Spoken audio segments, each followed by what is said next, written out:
Merci pour votre fidélité au programme de la télévision de l'unité nationale, Congo 26 Télévision. Bienvenue à tous dans ce numéro, un nouveau numéro des débats contradictoires. Vous savez certainement, la semaine dernière, nous avons réfléchi ici sur ce plateau avec mes invités sur la révision constitutionnelle. Nous avons épilogué sur la nécessité, l'urgence ou simplement une opportunité politique. Alors, nous nous retrouvons encore cette semaine pour la suite de ce grand débat que vous avez aimé avec mes invités, d'ailleurs que je vais vous présenter tout à l'heure. Nous allons continuer à réfléchir sur cette question et nous espérons que dans les prochaines 50 minutes, nous allons pouvoir tirer l'essentiel de ces débats. Comme la dernière fois, à ma gauche, j'ai maître Nicolas Daniel Lenga, il est cadre de l'Envol. Il nous a fait l'honneur de revenir, comme vous l'avez souhaité, vous étiez nombreux d'ailleurs à le souhaiter, pour que nous puissions continuer avec cette question que nous avons commencé la semaine dernière. Bienvenue, maître Lenga. Merci, c'est toujours un plaisir et un honneur de venir répondre à vos invitations afin de pouvoir cogiter ensemble avec nos co-débatteurs, mais aussi avec ceux qui nous suivent sur les questions essentielles qui touchent notre République. Merci beaucoup. Alors, maître Nicolas Lenga ne sera pas seul. Nous avons également maître Oscar Mobiaï, coordonnateur de l'ONG État de droit en marche. Vous êtes avocat au barreau de Lille en France. Bienvenue. Merci beaucoup de votre invitation. Au-delà de l'honneur que vous nous faites, c'est beaucoup plus une responsabilité pour pouvoir éclairer notre opinion. Et voilà, nous sommes au devoir. Merci beaucoup. Alors, je vais essayer un peu de vous fixer. Question de vous mettre dans le même diapason, vous qui nous suivez. La fois passée, nous avons abordé ce sujet.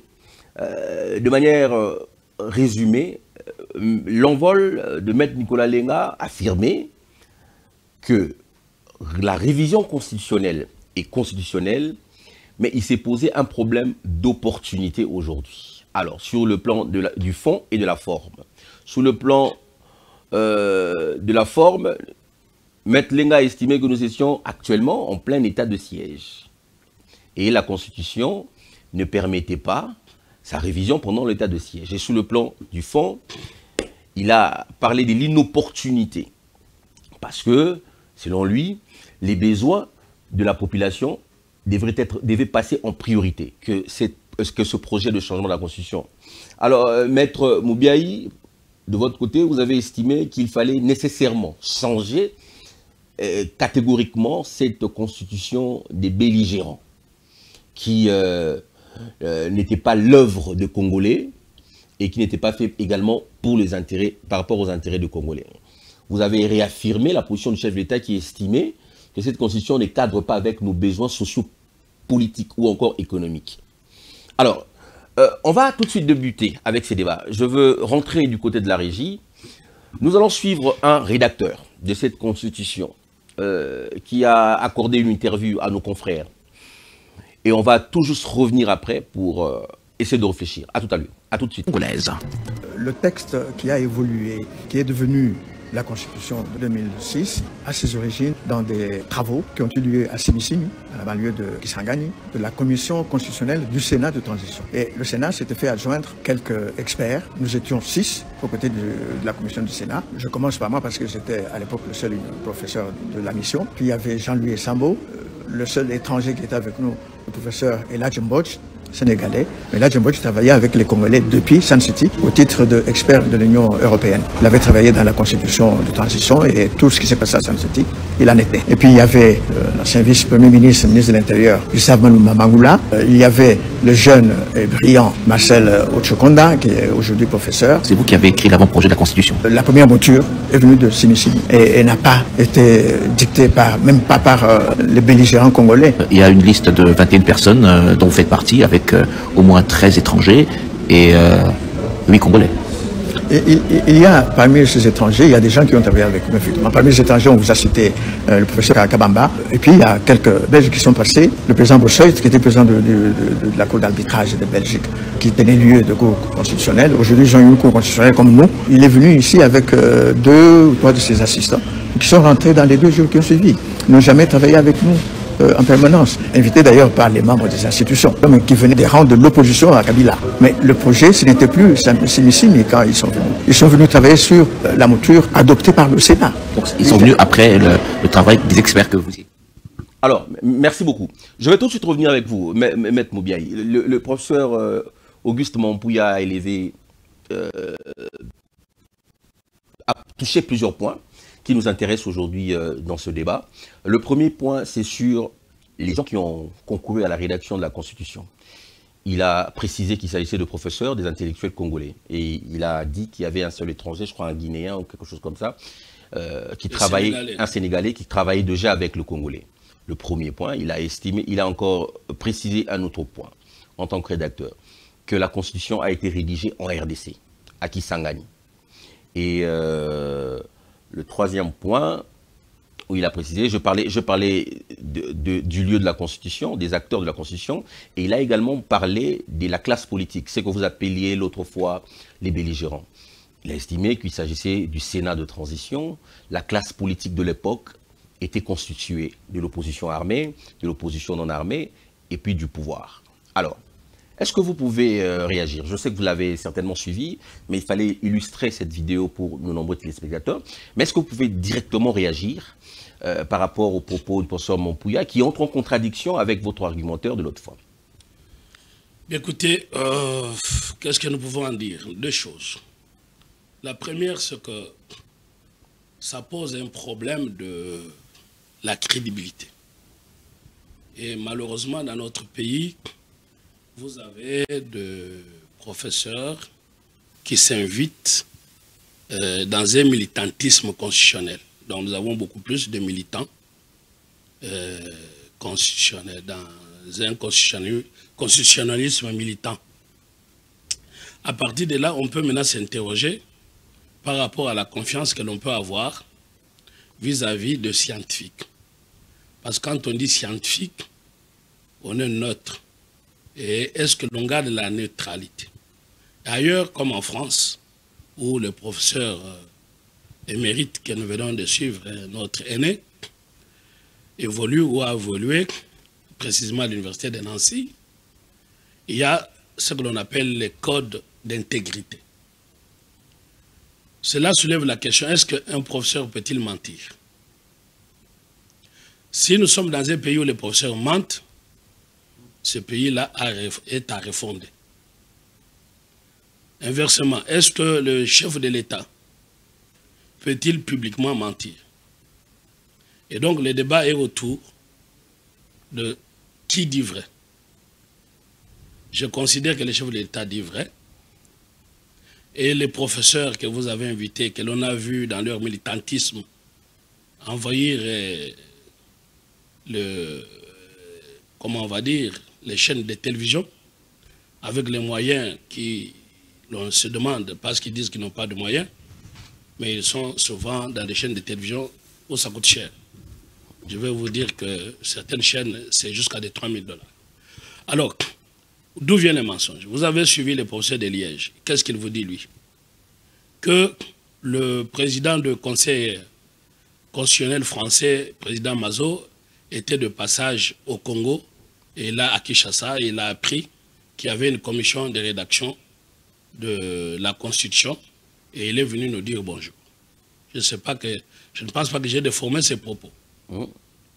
Alors, si nous admettons que la commission de rédaction était à Kisangani, où la Constitution aurait été écrite, et que le professeur, plutôt le président Mazo, s'était limité qu'à Kinshasa, à partir de quel moment il est allé pousser la porte pour leur dire bonjour?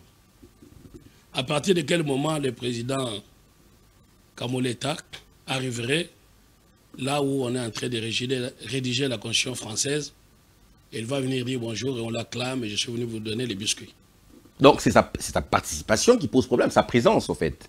Parce que l'un a estimé c'était une visite de courtoisie. L'autre, le professeur Baba Kabamba, je crois, a dit, si je ne m'abuse, qu'il a rencontré à l'ambassade de France à Kinshasa. Non, c'est le professeur Mampouya qui dit, oui. Nous l'avons rencontré avec le professeur Essambo à l'ambassade de France, ici à Kinshasa. Oui. Bon. Et Bob Kabamba dit, il est venu dire bonjour à la commission de la rédaction. Nous savons que la commission de rédaction, c'est à Kisangani. Si on admet que ça a été rédigé à Kisangani. Alors, les deux professeurs qui ont vu un même individu, si nous étions en procédure pénale, on allait les arrêter tous. Parce qu'ils ont menti. L'un dit on l'a vu à l'ambassade, l'autre dit on l'a vu à Kisangani. On peut vérifier à l'immigration. Le président Mazo, le président Mazo, donc le président du conseil constitutionnel, n'est jamais allé à Kisangani. Alors, maintenant, quand le chef de l'État dit cela, et vous dites que c'est lui qui a menti, alors que les deux professeurs se contredisent. Vous allez... mais ce n'est pas la question essentielle. Oui, mais ce n'est pas le seul point. Ce n'est pas le seul point, maître Oscar. Les acteurs, vous parlez des acteurs, du lieu, également, vous avez également parlé du lieu. Mais aussi, c'était quoi le troisième point que nous avons abordé? Nous avons parlé du lieu. Des acteurs. Des acteurs. Oui, à propos des acteurs. Oui. D'abord du lieu. Vous avez compris, ils nous disent Kisangani. Bon, nulle part dans notre constitution, je l'ai déjà dit, Kisangani ne figure nulle part. On dit qu'ils se sont retrouvés à Sand City. Quand ils se sont retrouvés à Sand City, ils étaient y faire quoi? Parler de la constitution ou parler de leur amitié? Or, si on est allé parler de la constitution à Sand City, on considère que c'est là que ça pouvait être rédigé à Kisangani en début de draft. Et le draft a été discuté également à Sand City.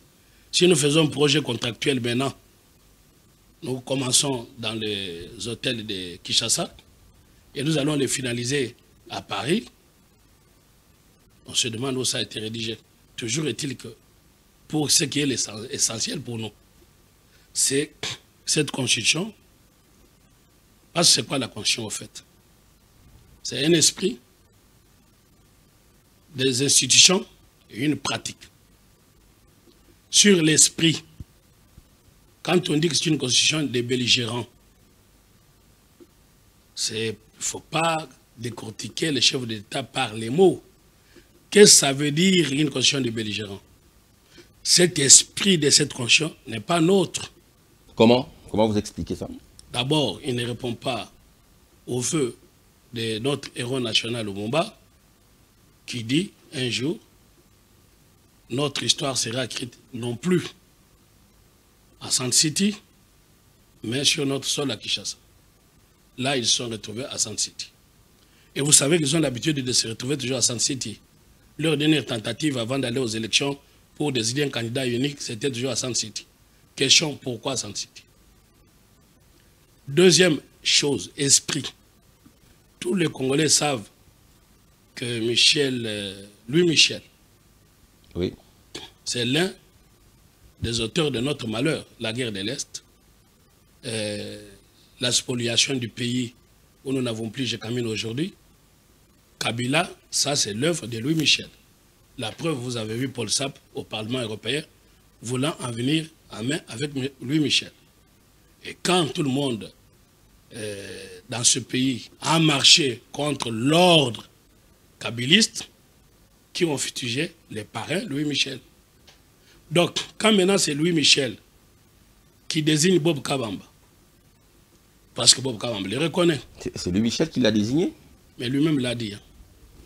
Ce n'est pas M. Oscar qui l'a dit. Ok. Et là, quand ces gens-là arrivent, c'est quel est l'esprit? L'idée, c'est parce que vous avez des hommes et femmes au corps congolais, mais insufflés par l'esprit étranger. Merci. C'est ce que le chef de l'État dit. Merci, vous allez chuter. Donc oui. Les gens que vous voyez comme des marionnettes animées, bougeant, mais ils bougent sur base de la manette qui était manipulée à partir du Rwanda. Vous voyez la différence entre le président Tshisekedi avec ces gens-là. La preuve est qu'on ne pouvait même pas citer le nom de Kagame. Désormais, tout le monde sait que notre agresseur, c'est Kagame. Donc, on est sorti de l'ordre où les hommes, les femmes ici étaient manipulés à partir du Rwanda. Avec M. Tshisekedi, il est venu faire coupure. C'est pour ça qu'on veut exorciser nos institutions de cet esprit. D'ailleurs, ne voyez pas les professeurs qui défilent, qui hier disaient la même chose. Bon, ils auraient dû déjà démissionner pour ceux qui sont à côté du chef de l'État. Merci. Merci beaucoup, maître Oscar. Je me retourne du côté de maître Nicolas Lenga. Vous allez peut-être réagir, mais je suis tombé sur la loi numéro 11/02 du 20 janvier 2011 portant révision de certains articles de la Constitution de la République démocratique du Congo. À l'exposé de motifs, le paragraphe 2. Quelque chose m'intéresse. Je l'ai prêté, je vous le donne. Non, mais je peux le lire, j'en ai. Ouais. En effet, d'une part, certaines dispositions se sont révélées handicapantes et inadaptées aux réalités politiques et socio-économiques de la République démocratique du Congo. D'autre part, des dysfonctionnements imprévus par les constituants originaires sont apparus dans la vie des institutions, tant au niveau national que provincial. Ça m'a un peu captivé, parce que le président de la République, à Kisangani, a dit pratiquement la même chose, que la constitution actuelle n'était pas adaptée aux réalités socio-économiques de la RDC. Mais je constate qu'ici déjà, lors de la première révision, en 2011, ceux qui ont travaillé cette révision disaient déjà que la constitution n'était pas adaptée et était inappropriée aux réalités sociopolitiques de notre pays. 2011, nous sommes aujourd'hui en 2024. Est-ce que Tshisekedi n'a pas raison, maître Nicolas Lenga? Je vais commencer par la question et je vais rebondir sur oui. Ce que le confrère a dit. Oui. Non, déjà, vous rapportez tout à fait autre chose. Vous faites une lecture fidèle, mais vous rapportez tout à fait autre chose. Ok. Les auteurs de cette révision disent clairement qu'il y a des dispositions constitutionnelles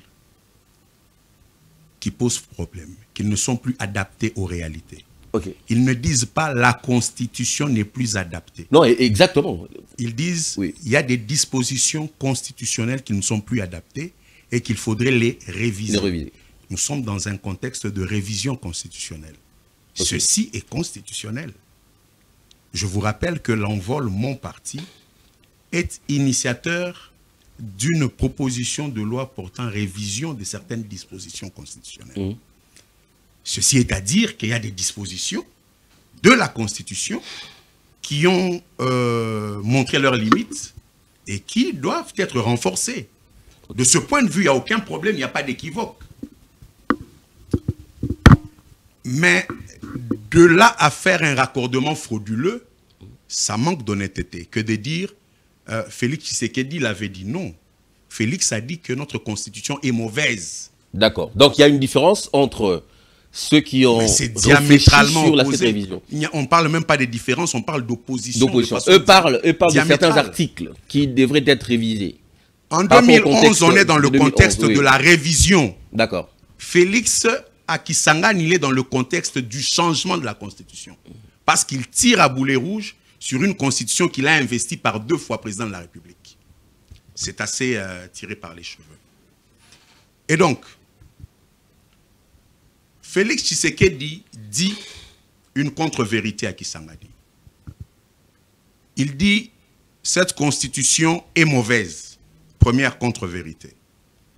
Deuxième contre-vérité, il dit parce qu'elle est produite par des étrangers. Deuxième contre-vérité. Ici, nous sommes avec le confrère Oscar, qui est un sympathisant de l'Union sacrée. J'espère qu'aujourd'hui, il a le répertoire des étrangers qui ont confessé. Non, mais il ne s'identifie pas comme sympathisant de l'Union sacrée, je ne peux pas laisser ça passer. Il est coordonnateur de l'ONG État des droits en marche. Vous savez, tous ceux qui vont se faire travestir en Europe, qui quittent un genre pour un autre, ils disent « je me sens femme dans mon corps d'homme » et quand il va pour qu'on l'opère, on enlève pourtant un organe qui est masculin. Donc on peut nier une réalité, mais elle transparaît, il n'y a pas de problème. Bon, il est sympathisant de l'Union sacrée, il devrait assumer. Et ce n'est pas une insulte. Et donc, il est là, il va nous donner le répertoire des étrangers qui sont auteurs de cette constitution. S'il ne le fait pas, ça veut dire qu'à Kisangani, c'était une contre-vérité. Ils disent que la constitution a été rédigée à l'étranger. Pas ils disent. Félix l'a dit. Ok. C'est une autre contre-vérité.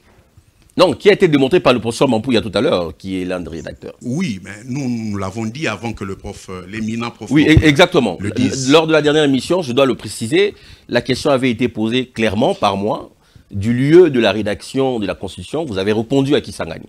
Voilà. Honnêtement, on doit Et c'est bien tout avant à les fait... interventions du prof Mampouya ou Kabamba. Et c'est tout à fait dommage que le président de la République, à Kisangani, nie le fait que la Constitution a été faite à Kisangani. Peut-être qu'il n'a pas l'information. Et donc, c'était une contre-vérité de le dire. Maintenant, nous voulons ouvrir une petite page d'histoire.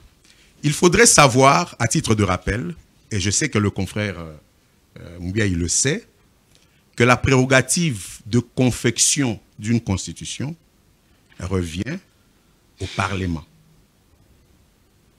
Et donc, à l'époque, nous avions un Parlement de transition à qui revenait cette prérogative de production d'une constitution. Évidemment, ils se sont appuyés sur une équipe d'experts. Mais ce Parlement des transitions, avant d'entreprendre cette démarche de production de la Constitution, ils ont fait ce qu'on appelle une consultation populaire et nationale. Ils sont descendus dans leurs circonscriptions respectives, recueillir les avis et considérations des Congolais pour pouvoir mettre en musique leurs projets et les réalités profondes de nos sociétés, de nos populations. Alors, lorsque Félix Akisangani il dit que cette constitution ne tient pas compte des réalités des Congolais, c'est encore une autre contre-vérité. Maintenant, de façon factuelle, qu'est-ce qu'il s'est passé? Il s'est passé qu'il y a eu des réunions entre le Parlement des transitions et l'équipe des experts qui devaient apporter leur expertise à cette confection de cette constitution. Tout s'est passé... Les experts étrangers dont votre co-débatteur est en train de... Il a le devoir et même l'obligation sacrée d'en produire la preuve. Sinon, il retirera cette confirmation. Alors, maître, permettez-moi. Vous parlez de l'équipe des experts. Pensez-vous que M. Mazo faisait partie de cette équipe? Ou quel a été son rôle? Comme le dit tout à l'heure votre co-débatteur qui pense qu'il y a un flou sur la participation de Mazo dans la confection de cette constitution. Vous ouvrez une page d'histoire intéressante. Est-ce que vous pouvez situer son rôle dans cette rédaction? Je vais y répondre. Oui, allez. Je vais y répondre, mais j'aimerais parler de la neutralité dont a parlé le confrère Moubiaï. Il dit les professeurs ont manqué de neutralité dans leur version et qu'il se fiait à ce que Félix a dit à Kisangani parce qu'il estimait que c'était la vérité, donc il y avait neutralité dans cette Parce que le président ne peut pas mentir, il a dit. Ah non, la seule personne qui ne peut pas mentir, c'est Jésus. Je répète ici qu'il y a eu de contre-vérités venant de Félix Tshisekedi. Non, confrère. Félix Tshisekedi ne peut pas être neutre, tout simplement parce qu'il porte la volonté du changement de la Constitution. Et de cette posture, il ne peut pas être neutre. Tout ce qu'il dit et tout ce qu'il fait, c'est en faveur de sa posture, de ce qu'il veut. Par contre, les professeurs que nous avons suivis n'ont aucune ambition de changement ni de révision constitutionnelle. Ils ont fait un travail scientifique et technique. Dans le temps, pas aujourd'hui. In tempore non suspecto. Et donc, eux, ils peuvent être non seulement honnêtes et neutres dans leur version des faits. Maintenant, oui. Qu'est-ce que M. Mazo était venu faire? Il était venu faire quoi? Mais les témoignages de ceux qui l'ont rencontré en disent long. Ce n'est ni au confrère Moubiaï, ni à Maître Lenga que je suis, encore moins à Félix Tshisekedi, de nous dire, parce que nous trois, nous n'étions pas là. Okay. Ceux qui y étaient, chacun le dit en ces mots, ce que M. Mazo était venu faire. Alors lui dit, le confrère Moubiaï, il dit, ils ont des versions différentes, donc si on était sur un terrain pénal, ils seraient arrêtés.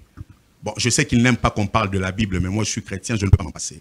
Lorsque vous lisez les Écritures dans les évangiles, c'est la même histoire expliquée par 4 évangélistes.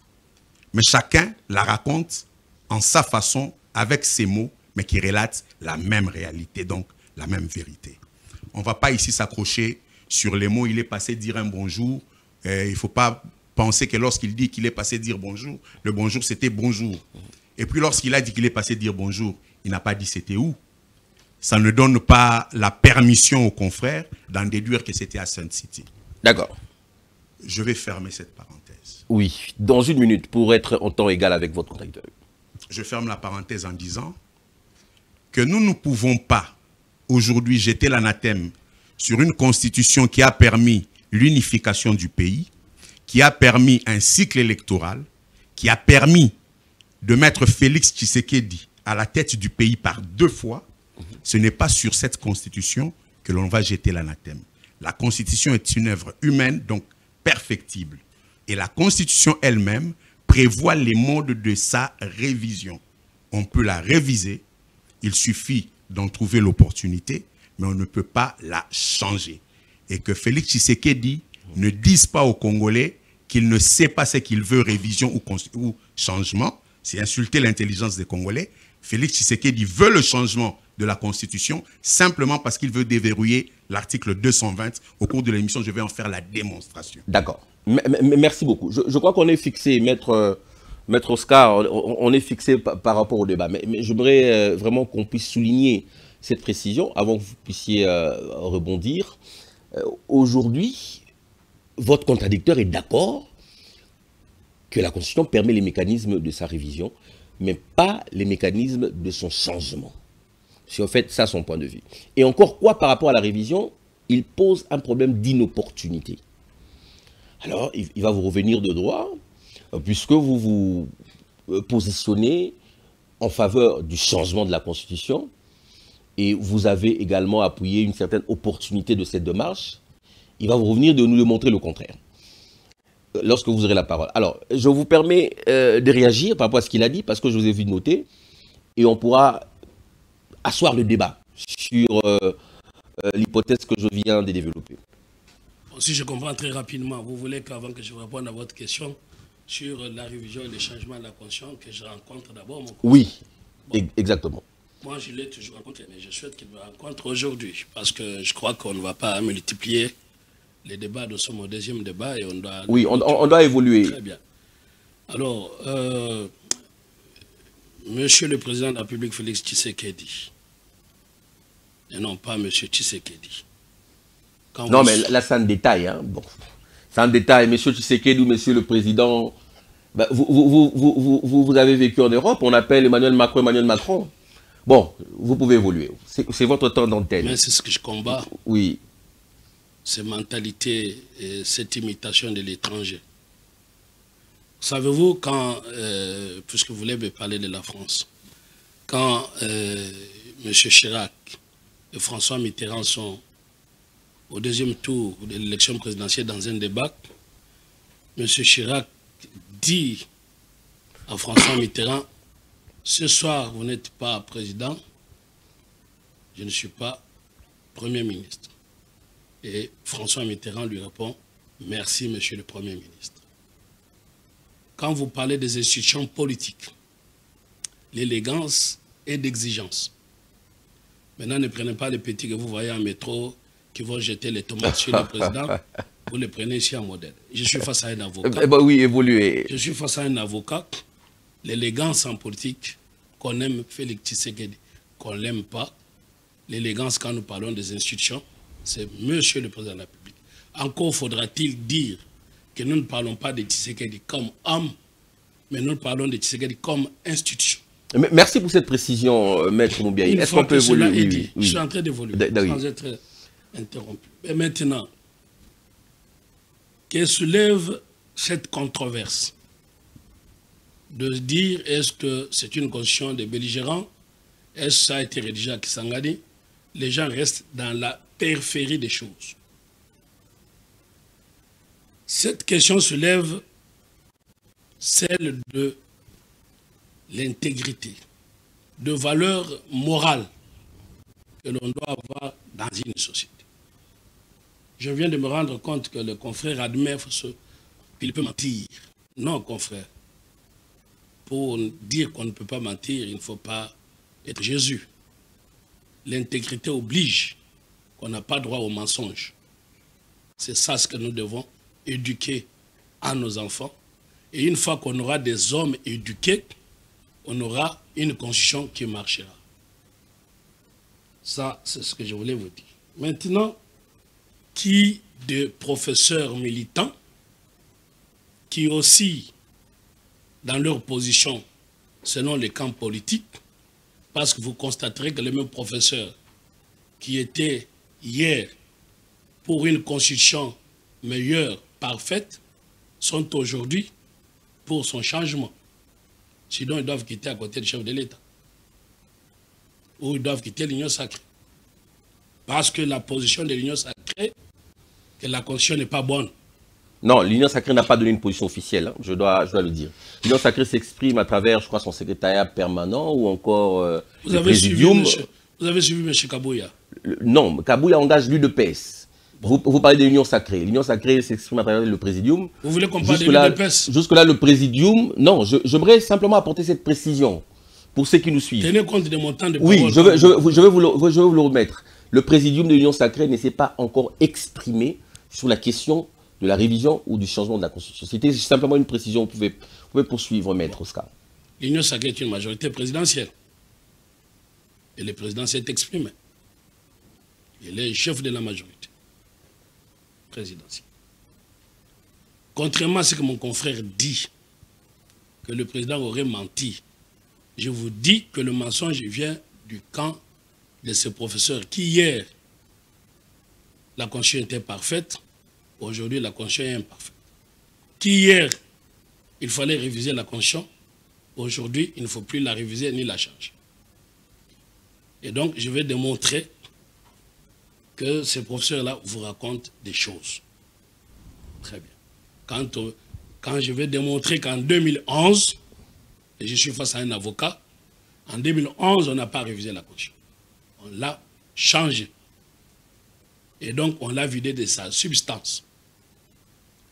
Pour très rapidement fermer cette parenthèse, qu'a dit le président de la République? La Constitution a été rédigée à Sand City. Et je vous lis plutôt l'exposé des motifs de la Constitution de 18 février 2006. Envie de mettre fin, et puis blablabla, on s'est retrouvé à Sand City. Qu'est-ce qu'on y a été y faire? On n'était pas dans un mariage. On est allé mettre en place un nouvel ordre politique. Et on est allé discuter de la nouvelle constitution. L'exposé des motifs est plus que clair. Là, je ne vois pas en quoi le chef de l'État a menti. C'est écrit. 1000 ans après, les enfants vont nous lire. Ils verront qu'il y a les noms Sand City, Pretoria, nulle part il y a Kisangani. Les auteurs, on me met à défi de dire les auteurs. Oui, mais de citer les étrangers dont vous... Mais même le chef d'État a fait allusion. Pourquoi moi je dois en citer? Et même en site. Vous avez les Sénégalais, je ne sais pas qui. Vous avez Mazo, on l'a rencontré tantôt à l'ambassade, tantôt dans les bureaux de rédaction. Bon. Maintenant, sortons de là. Je crois que vous avez suivi tous, et je ne comprends pas pourquoi au Congo, et je comprends, quand on va aborder la Constitution, je comprends pourquoi cette Constitution est à jeter en poubelle. Bon, parce que vous avez un sociologue ou un politologue qui a rédigé des choses qui n'ont pas de cohérence. Les messieurs de Liège. Bon. Quand vous appelez quelqu'un comme expert, vous êtes en train de construire. Vous appelez quelqu'un expert, un architecte. Vous n'êtes pas architecte, la maison vous appartient. Vous dites, faites-moi 2 étages, faites ceci, faites cela. Mais qui a construit la maison? C'est l'expert architecte ou vous, propriétaire de la maison? Ça voudrait dire, quand on dit expert, ça voudrait dire les gens qui sont là-bas, Sénat et consorts, sont des analphabètes. Ce n'est pas une jeu. Ça voudrait dire, quand moi je suis face à un pilote, pour piloter l'avion, je suis analphabète. Quand je suis face à un mécanicien, parlant de la Constitution, il est analphabète, il ne comprend rien de la Constitution. Et donc, c'est l'expert qui vient, il écoute les Congolais, gauche et droite, et il leur dit qu'est-ce qu'il faut faire. Oui, et donc, abordez le fond, sinon... et donc, vous avez encore 2 minutes, si vous avez épuisé les temps concurrents. Hein. Si vous n'êtes pas en train de m'interrompre... Je dois veiller sur la répartition équitable du temps. Sauf que vous m'interrompez plus que vous n'interrompez. Pas de problème. Je voulais simplement préciser que vous êtes à temps égal. Maintenant, vous pouvez avancer et votre contradicteur aura le même temps. Je sais aller méthodiquement. Merci beaucoup, maître. Souffrez de ne pas m'interrompre. Non, je dois vous relancer parce que je mène les débats. Je dois, quand je les juge opportun, vous relancer et vous permettre de poursuivre votre raisonnement. Merci, vous pouvez évoluer. Merci beaucoup. Merci beaucoup. Mais faites pareil en relance de l'autre côté. Merci. Donc, je suis en train de vous dire, constitution des belligérants. Sur la question des étrangers, je crois que j'ai répondu. Oui, votre contradicteur a écouté, il aura le temps de réagir. Je vous ai dit tout à l'heure, c'est Benjamin Constant, tu l'as dit. La Constitution, non, ça c'était De Gaulle. La Constitution est un esprit. Est-ce que l'esprit de cette Constitution est nôtre? Réponse non. S'il va nous dire qu'il est nôtre, je vous démontrerai qu'il n'est pas nôtre. Pour que j'aille vite dans mon esprit. Exactement. Les institutions.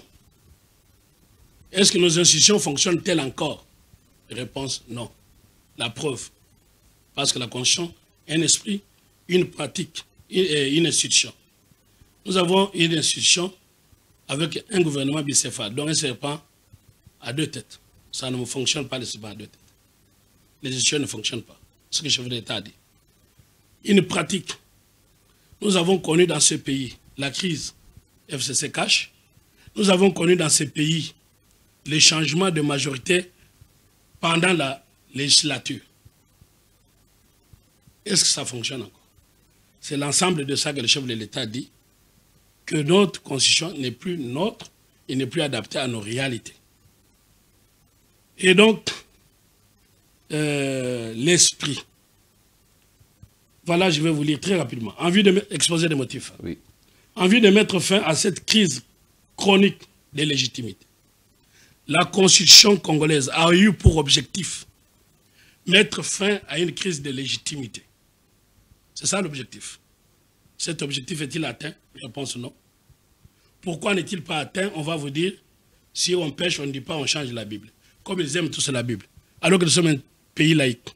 Non, la Bible c'est la foi. La Bible c'est la parole de Dieu. On ne peut pas la changer, la Bible.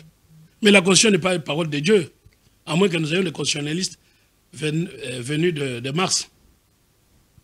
Donc, si la Constitution ne marche pas, on la change. Et donc, maintenant, question. Je crois que mon confrère note mes questions, comme je l'ai fait pour lui. Mais j'ai fait confiance à son intelligence de tout capter, ça noter. Sauf que, parfois, ce qui nous fait... Bon, bref, je ne veux pas ouvrir cette parenthèse. Je serai là pour le lui rappeler. Mais maintenant, la question. Oui. Aujourd'hui, la Constitution de 2003 a-t-elle mis fin à la crise de légitimité? Réponse non.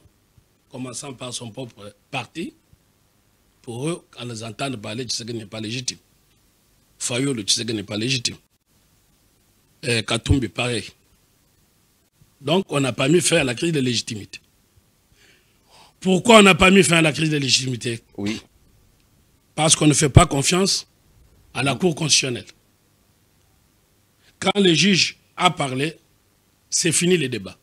Chez nous, quand le juge a parlé, les débats continuent. On continue à s'appeler président élu. Vous comprenez que ce n'est pas dans notre culture d'accepter la sentence.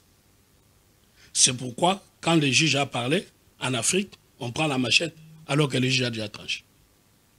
Quel mécanisme pouvons-nous prendre pour que quand le juge constitutionnel aura décidé qu'il n'y ait plus de crise, doit-on ouvrir notre cours constitutionnel à des non-professionnels, l'élargir pour arriver au compromis de quand c'est prononcé? Tout ça, ce sont des réflexions. C'est ce que le président de la République appelle que cette constitution n'est plus adaptée. Vous l'avez dit dans l'exposé des motifs de la loi sur la révision, la loi numéro 11-002 du 20 janvier 2011. On vous a dit non, mais ça c'est la loi qui l'a dit. Bon, laissons la loi de côté, mais la Constitution l'a dit. Oui, chutez dans une minute. Donc, en conséquence, vous comprenez tout ce que j'ai dit là. Constitution, esprit. L'esprit de cette Constitution n'est pas nôtre. Constitution, institution. Les institutions ne fonctionnent pas bien. Constitution, pratique. Dans la pratique, on a eu des mécanismes nouveaux. qui doivent vous pousser à s'interroger sur la Constitution en elle-même. Les mécanismes nouveaux, c'est quoi? Nous avons eu la crise FCC Cash. On a pensé éviter la crise Lumumba Kasavubu, mais nous l'avons connue, ça nous est revenu à la figure. Merci. Et donc, comment nous devons faire aujourd'hui, après 18 ans, qu'on a expérimenté cette constitution, et qu'il y a eu des éléments nouveaux qui appellent les changements, comment devons-nous faire? Et donc, cher ami, moi je ne parlais pas de la révision. Je suis, on m'appelle d'ailleurs, génitaire de la 4e République. Je suis pour la 4e République, donc j'appelle au changement de la Constitution. Merci beaucoup. Pour une raison fondamentale, juste une seconde, oui. Je chute là-dessus, pour une raison fondamentale que les régimes semi-présidentiels mis en place a fait preuve de son non-adaptation à notre mentalité. Merci beaucoup. La parole et donc, s'il nous faut que nous changeons les régimes, Maître Oscar, oui. On ne peut pas changer les régimes sans changer la Constitution. Merci beaucoup, Maître Oscar. Voilà. La parole Voilà pour le changement. Alors, on va faire simple, Maître Nicolas Lenga. Je veux vous laisser rencontrer l'argumentaire de votre contradicteur et je vais poser une question. Donc on aura... Surtout quand est-ce qu'on va commencer à écrire la Constitution sur notre sol? Oui, c'est à moi que revient le débat, Maître Moubiaï. Je vais vous laisser rencontrer l'argumentaire de votre contradicteur et après je vais poser une question. On aura le temps pour partir à deuxième et la dernière partie de notre émission. Vous pouvez réagir? Vous avez noté, je peux vous le rappeler, les points qu'il a soulignés. Oui. D'abord, je vais réagir sur les points que je juge importants, sur les points qui sont pour moi des digressions. Je ne veux pas mettre mon temps là-dedans. Oui. Lumumba a demandé à ce que les générations des Congolais qui suivent écrivent leur histoire au Congo. Est-ce que vous savez que la Constitution de 1964 a été écrite au Congo? La Constitution dite de Luluabo. N'est-ce pas écrire l'histoire du Congo? La Constitution de 1967, dite Constitution des révolutionnaires, a été écrite au Congo.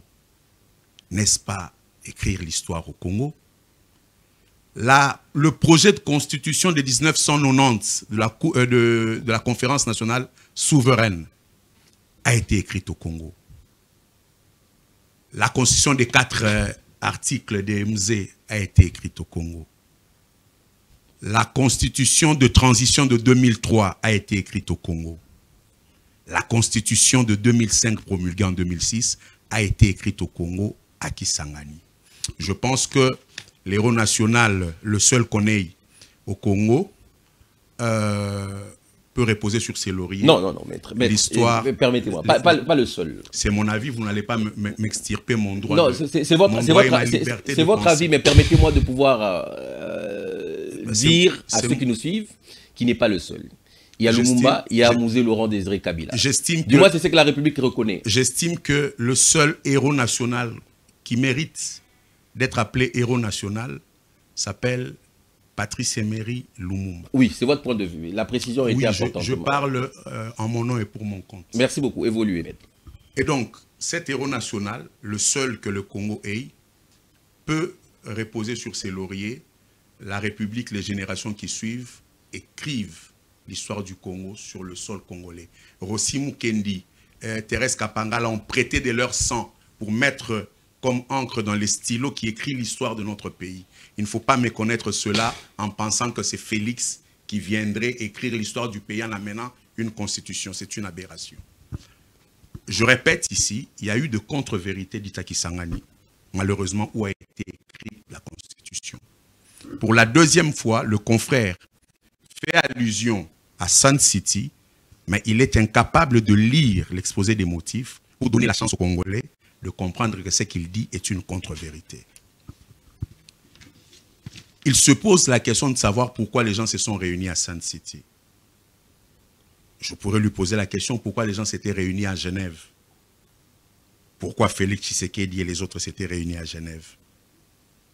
Était-ce pour écrire une constitution ou pour désigner un candidat président qui a été à cette époque-là Martin Fayulu? Et nous connaissons l'histoire. Non, le plus important ici, j'aimerais le dire parce que c'est là le nœud du débat. La constitution congolaise est perfectible. toutes les questions qui touchent à des dispositions déverrouillables, à des dispositions révisables, peuvent faire l'objet d'une révision constitutionnelle. Oui. Et donc, on ne peut pas venir ici dire « nous devons changer la Constitution pour donner plus de pouvoir au président de la République ». Non, votre candidat ne l'a pas dit. Permettez-moi d'insérer une question, une préoccupation. Il l'a dit sous pour vous permettre de réagir. Oui. L'exposé de motifs de la Constitution, oui. C'était pour régler le problème des légitimités.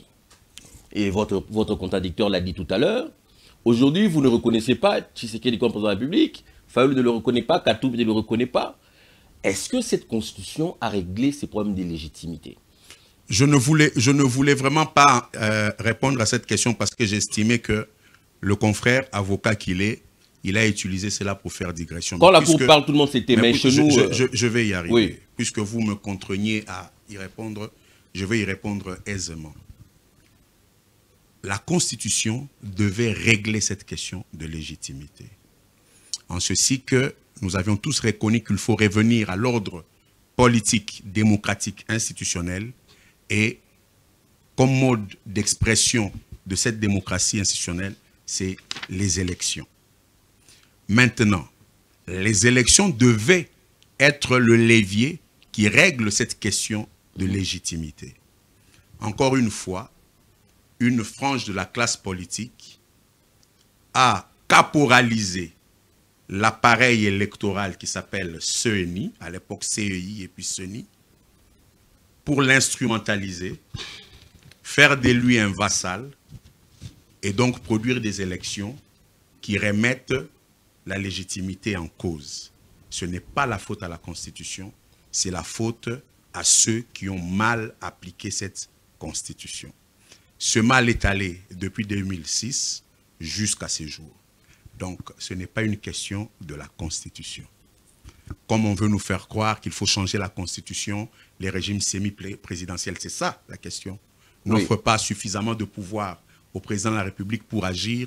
On dit qu'il y a un domaine de collaboration avec le Premier ministre. Mais écoutez, cette Constitution de 2006 a voulu justement régler ce problème de trop de pouvoir sur une personne. C'est comme ça qu'il fallait mettre un terrain de collaboration entre le président et le Premier ministre. Et d'ailleurs, un candidat président qui a remporté l'élection présidentielle et qui s'est offert une majorité parlementaire ne peut pas pleurnicher sur cette question, puisque le Premier ministre est issu de sa famille politique et qu'il a tous les leviers pour destituer le Premier ministre si jamais ils ne sont plus en odeur de sainteté, parce qu'ayant la majorité parlementaire. Donc cette question est un faux fouillant, et un faux fouillant qui ne peut capter que les âmes non averties. En l'occurrence, M. Félix Tshisekedi, étant président de la République, a une majorité plus qu'écrasante à l'Assemblée nationale. Oui. Issue de cette Assemblée nationale, de cette majorité, est issue Madame la Première ministre Judith Souminois. Et donc, si leur collaboration ne marche pas, la faute n'est pas à la Constitution. Il faudrait peut-être se poser la question de la compétence. Ça n'a rien à voir avec la Constitution. La Constitution a consacré ce régime et ce régime marche plutôt bien. C'est peut-être une question de casting, une question d'homme, une question de compétence et non une question constitutionnelle. J'aimerais revenir sur l'essentiel. Je pense avoir répondu à cette question. Oui. J'aimerais dans une minute, oui. Revenir sur l'essentiel parce que c'est pour ça que je suis venu. Oui. Changement, non. Révision, oui. Mais il faut tester de l'opportunité.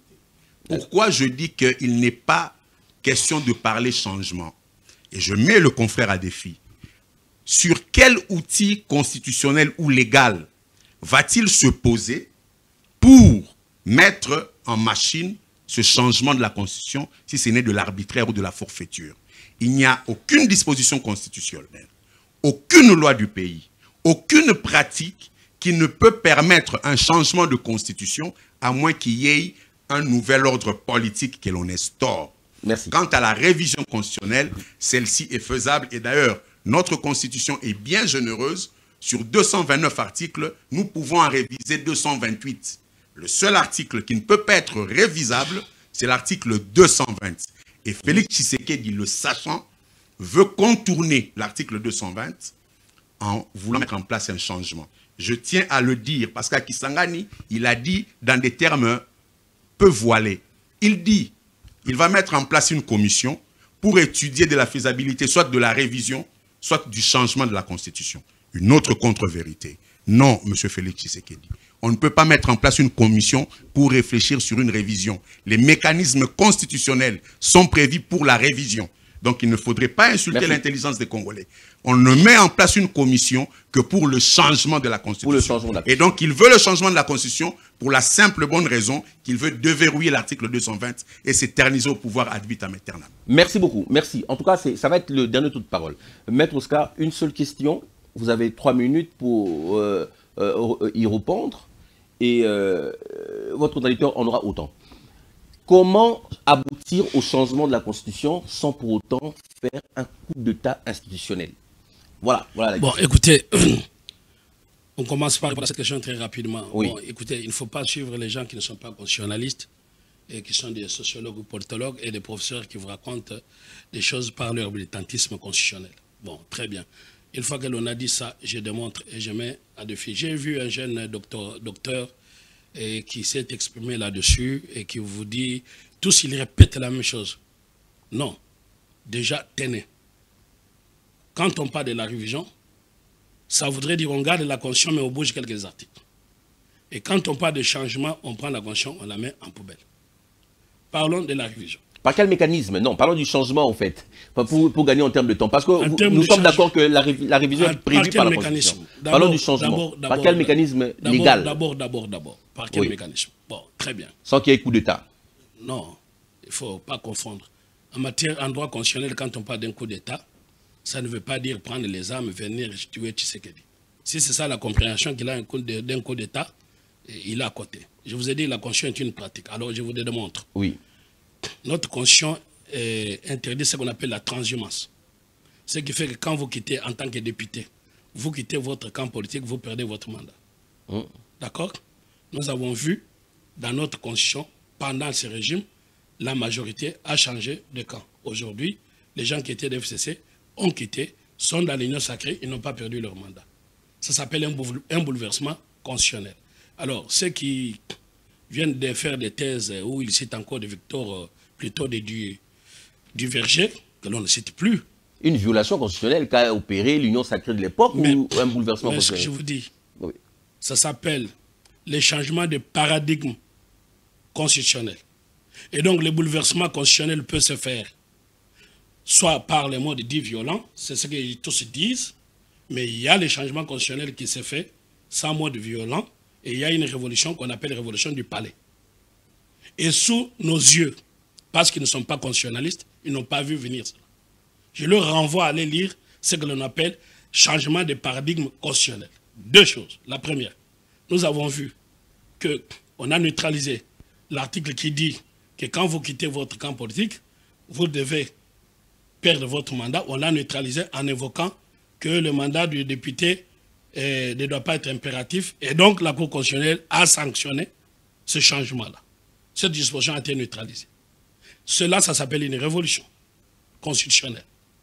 Et donc, quand il lui dit qu'il y a la révision, mais il y a des révisions qui deviennent le changement de constitution. Déjà, un mot sur le changement de constitution. Le changement constitutionnel ne peut pas définir les mécanismes de son changement. Sinon, ça serait que le pouvoir dérivé, qui est limité, dans la Constitution, les pouvoirs dérivés, si ça définit les mécanismes de changement, ça pourrait dire qu'on limite les peuples. Or, les peuples, on ne peut pas les limiter. Donc, les changements, ça veut dire qu'on prend une Constitution, on met à la poubelle. Quand vous voulez changer, quand vous voulez réparer le moteur de votre voiture, vous avez le catalogue. Mais quand vous voulez acheter un nouveau moteur, vous n'utilisez pas le catalogue des vieux moteurs. Donc, c'est illogique, un non-sens, stupide, inepte, et cela ne peut pas provenir des professeurs. Bon, oui, mais il ne faut pas dire stupide, très bien. Pour ceux parce que c'est lui qui parle des illusions. Par élégance, pour ceux qui nous suivent à la maison. Non, la stupidité, bon, je retire le mot stupide. Merci. Mais je trouve que c'est inepte. Oui, parce dans une minute, vous terminez, oui. Si vous ne m'interrompez pas, je vais finir. Laissez-moi Merci. Vider mes minutes. Oui. Deuxième changement qui est passé sous nos yeux. Et lui témoin, il n'a rien dit. Il n'a pas bronché. Tous les professeurs, personne ne l'a bronché. Parce que ce qu'il appelle révision constitutionnelle peut s'appeler changement constitutionnel. C'est ce qu'on dit qu'il y a les changements doux. Quand vous videz par une révision une constitution de sa substance, ça ne s'appelle plus révision. Ça devient un changement.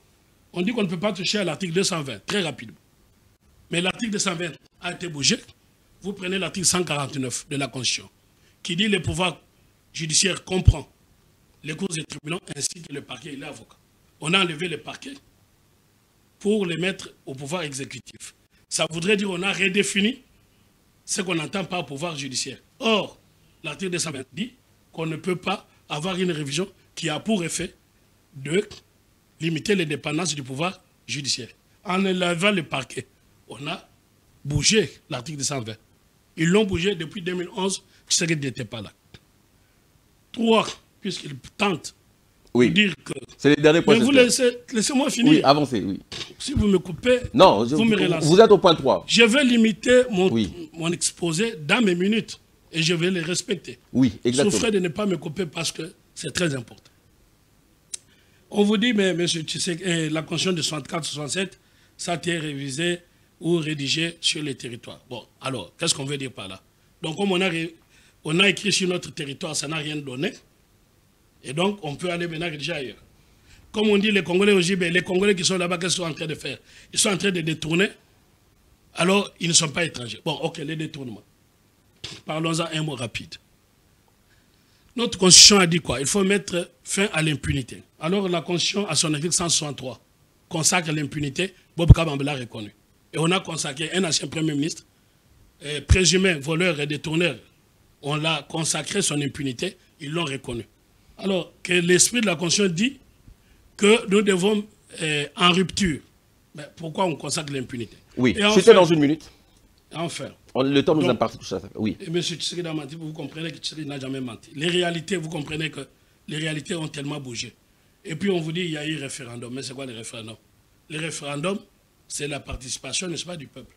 Mais maintenant, les référendums peuvent dégénérer, il le sait. Vous savez qu'Hitler a été élu par le peuple. Merci beaucoup. Les référendums peuvent générer ce qu'on appelle plébiscite. Et donc, quand M. Tshisekedi, le seul, parce qu'à l'article 69, il est le symbole, n'est-ce pas, de l'unité. Et c'est quoi la République? Jean Jaurès répondant aux enfants disait, la République est un acte de confiance. Merci beaucoup. Avons-nous encore confiance dans cette République? La réponse est non, sinon vous ne serez pas en train d'appeler au dialogue. Et qui est le symbole de l'unité, de la confiance du pays? C'est Tshisekedi. Donc qui est le mieux placé pour dire qu'il y a rupture de notre vivre ensemble? Repensons-le. Ne soyez pas l'homme du passé. Ne restez pas figé. Merci beaucoup, merci beaucoup. Soyez révolutionnaire. Merci et beaucoup. On peut révolutionner, pas nécessairement que par les armes, mais il y a la révolution douce. Et j'ai dit les révolutions qui sont passées sous vos yeux, sans que vous merci beaucoup, Maître Oscar. Merci beaucoup, Maître Oscar. L'équité m'oblige. Hein. Je veux vraiment demander la clémence de la régie, de pouvoir accorder également à Maître Lenga le temps de réagir. Je vous laisse vraiment réagir et on va mettre fin à ce numéro. 2 minutes. Réagir, oui. C'était 3 minutes pour lui, je pense avoir 3 minutes. C'est ça l'équité aussi, la justice. Je plaide pour l'équité. Oui. Chers compatriotes, la question était simple, pratique, concise et précise. Quel est le mécanisme légal ou constitutionnel pour changer la Constitution? Mon confrère Oscar Moubiaï a été incapable de sortir une seule disposition légale ou une disposition constitutionnelle. Je vous répète que le changement de la Constitution congolaise est impossible. La révision constitutionnelle est possible. La Constitution est généreuse. Elle prévoit de réviser 228 articles sur 229. Le seul article non révisable, c'est l'article 220 qui verrouille notamment le mandat et la durée du mandat du chef de l'État. Tous ceux qui veulent un changement de la Constitution veulent déverrouiller cet article pour offrir à M. Félix Tshisekedi un mandat éternel à la tête du pays, pendant que sur les 6 ans qu'il a été à la tête du pays, il en reste 4. Il n'a pas pu rencontrer les desiderata de la population et le Congolais est en train de vivre dans une précarité sans nom. En vol, nous disons, la révision constitutionnelle, elle est constitutionnelle. mais l'opportunité ne s'y prête pas. Parce que, du point de vue du fond, il y a une urgence à chercher comment mettre en place des infrastructures routières, ferroviaires, fluviales, les écoles, les hôpitaux, les emplois, etc. L'accès à l'eau potable, à l'électricité. D'un point de vue formel, l'article 219 interdit tout mouvement de la Constitution sous l'état des sièges. Et Félix Tshisekedi avait donné sa parole en disant que l'état des sièges ne sera pas levé aussi longtemps que la paix ne sera pas recouvrée dans l'Est du pays. S'il lève l'état de siège pour changer de constitution, ça veut dire clairement qu'il veut faire un coup d'état institutionnel et le peuple vous est appelé à barrer la route selon l'article 64 à toute personne ou tout groupe d'individus qui veulent s'accaparer du pouvoir par des voies non constitutionnelles. Merci beaucoup, Maître Lenga. Merci. Je vous remercie, vous, qui avez disposé de votre temps pour nous suivre. J'espère que vous vous êtes fait une idée sur cette grande question qui est le changement ou la révision de la Constitution. Nous avions parlé de la nécessité, est-ce d'une nécessité, d'une urgence ou une opportunité politique? Avec mes invités, pendant 2 numéros, nous avons essayé d'épiloguer là-dessus. Vous vous êtes fait une idée par rapport aux argumentaires qui ont été avancés ici. Vous pouvez participer au débat en commentant, en partageant et par message pour nous permettre d'améliorer ce travail que nous faisons pour vous. Alors, j'aurai certainement le plaisir de vous retrouver prochainement. Entre-temps, restez branchés sur les antennes de Congo 26 Télévision pour le prochain débat contradictoire. Merci.